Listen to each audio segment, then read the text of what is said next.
आप सभी। मैं आशा करती हूँ सभी लोग स्वस्थ और प्रसन्न होंगे।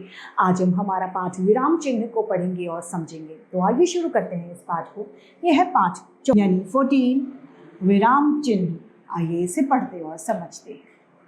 विराम का अर्थ होता है रुकना या फिर ठहरना। जब हम लोग किसी से बात करते हैं तो हम लगातार कंटिन्यू नहीं बोलते, कुछ समय रुकते हैं फिर बोलते हैं, कुछ समय रुकते हैं फिर रुकते हैं, यानी आवश्यकता के अनुसार कहीं कहीं बीच में हम ठहरते हैं। जहाँ जरूरत होती है वहाँ रुकते हैं, जहाँ लगातार बोलना होता है वहाँ हम लगातार बोलते हैं। अतः जब हम इसी लगातार बोलने वाली बात को जब लिखित रूप देते हैं तो ये बीच में जो चिन्ह लगाए जाते हैं उसे ही विराम चिन्ह यानी रुकाव या ठहराव कहा जाता है। आइए इसे पढ़ते हैं। विराम चिन्हों के प्रयोग से भाषा प्रभावी बन जाती है, जिससे हमें बात सही से समझ में। विराम चिन्हों के गलत प्रयोग से अर्थ का अनर्थ हो जाता है, जैसे कि रुको मत जाने दो, यानी यहाँ जाने की मनाही हो रही है, और ये है रुको मत जाने दो, यानी यहाँ पर जाने की आज्ञा दी जा रही है। अतः ये कहा जा सकता है कि लिखते समय बात को स्पष्ट करने के लिए जो चिन्ह लगाए जाते हैं उन्हें विराम चिन्ह कहा जाता है।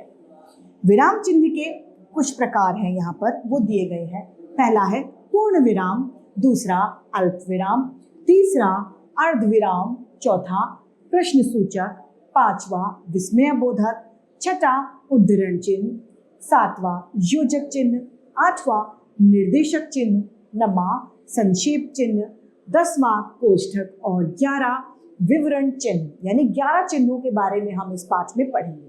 सबसे पहला है पूर्ण विराम। पूर्ण विराम का प्रयोग वाक्य की समाप्ति पर इस तरीके से किया जाता है। पूर्ण विराम का प्रयोग वाक्य की समाप्ति पर इस तरीके से किया जाता है।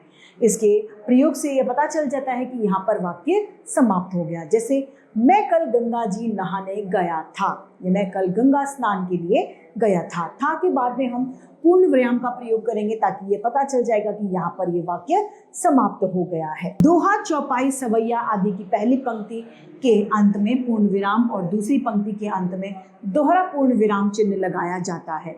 जैसे कि साच बराबर तप नहीं, झूठ बराबर पाप, जाके हृदय साच है ताकि हृदय आप। यहाँ पर डबल यानी दोहरा पूर्ण विराम लगाया गया है। अब है अल्प विराम, जिसे हम कोमा के नाम से जानते हैं।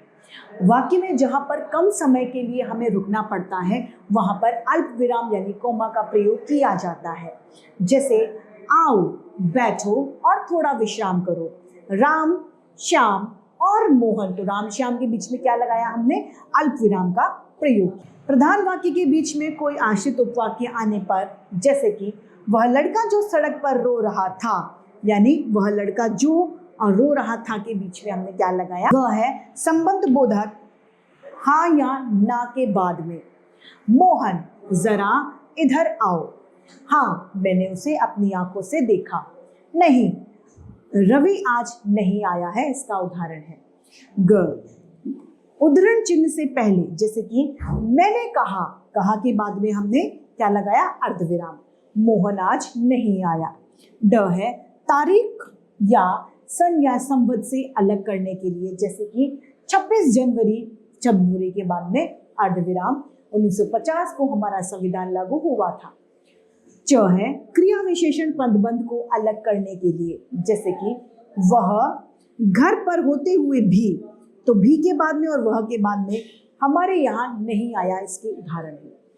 परंतु, पर, क्योंकि, इसीलिए, फिर, लेकिन जैसे समुच्चय बोधक अव्ययों के से आरंभ होने वाले उपवाक्यों से पहले प्राय अल्प विराम आता है। जैसे कि वह स्कूल नहीं जा सका क्योंकि वह बीमार, कई दिनों से नहीं मिले थे इसीलिए मैं चला गया, इसका उदाहरण है।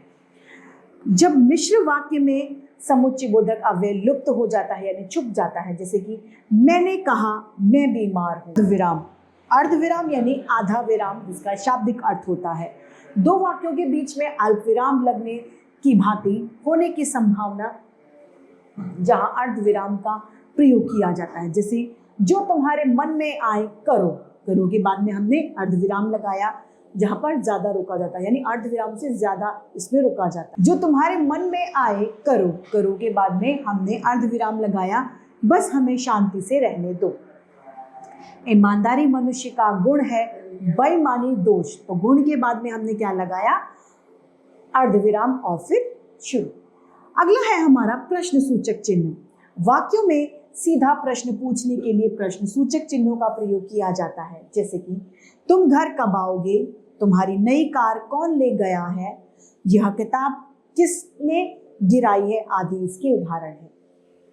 विस्मय सूचक चिन्ह जिसमें वाक्य में हर्ष, शोक, दुख, घृणा, नफरत आदि के भाव प्रस्तुत होते हैं, वहां पर विस्मय सूचक चिन्ह को लगाया जाता है। जैसे वाह, हे भगवान तुम्हारी रक्षा करो, फूल कितना सुंदर है, आदि इसके उदाहरण है। छठा है उद्धरण चिन्ह। उद्धरण चिन्ह का प्रयोग दो स्थितियों में होता है।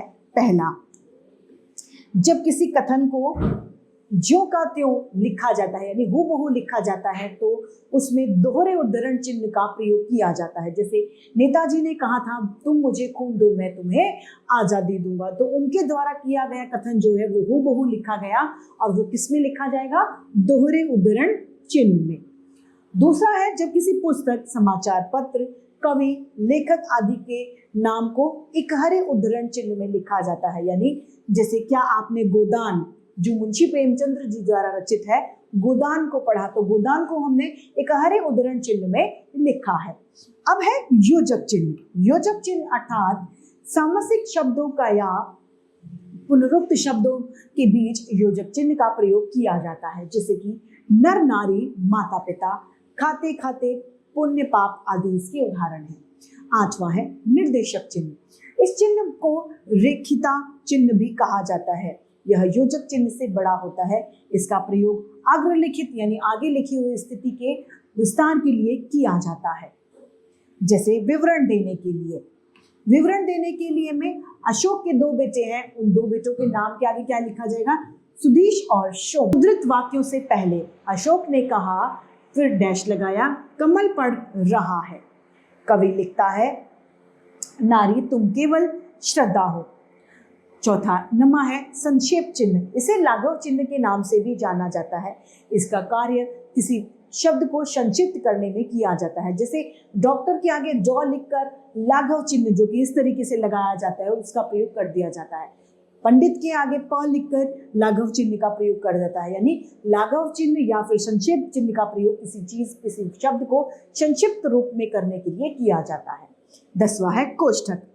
कोष्ठक का प्रयोग किसी शब्द या पदबंध की व्याख्या करने के लिए किया जाता है। जैसे कि उन दिनों मेहताजी, यानी मेहताजी कौन है, जो अब केंद्रीय मंत्री, नगर पालिका में एक क्लर्क हुआ करते थे। चेन्नई, जिसका पूर्व नाम यानी पहले का नाम क्या था, मद्रास, भारत का प्रसिद्ध सांस्कृतिक नगर है।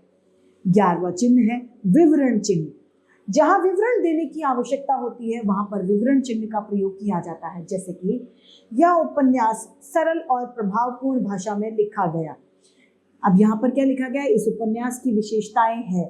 विशेषताओं की बाद में है के बाद में इस तरीके का चिन्ह लगा दिया जाता है और उसकी विशेषताओं को यहाँ पर लिख दिया जाता है। यहाँ पर है संज्ञा के 3 मुख्य भेद होते हैं। है के बाद में विवरण चिन्ह का प्रयोग किया और जातिवाचक, व्यक्तिवाचक और भाववाचक तीनों संज्ञा के भेदों को लिख दिया गया। तो इसी के साथ हमारा ये पाठ विराम चिन्ह समाप्त होता है और उम्मीद करती हूँ सभी को ये समझ में आया होगा। आज के लिए इतना ही, फिर मिलते हैं। धन्यवाद।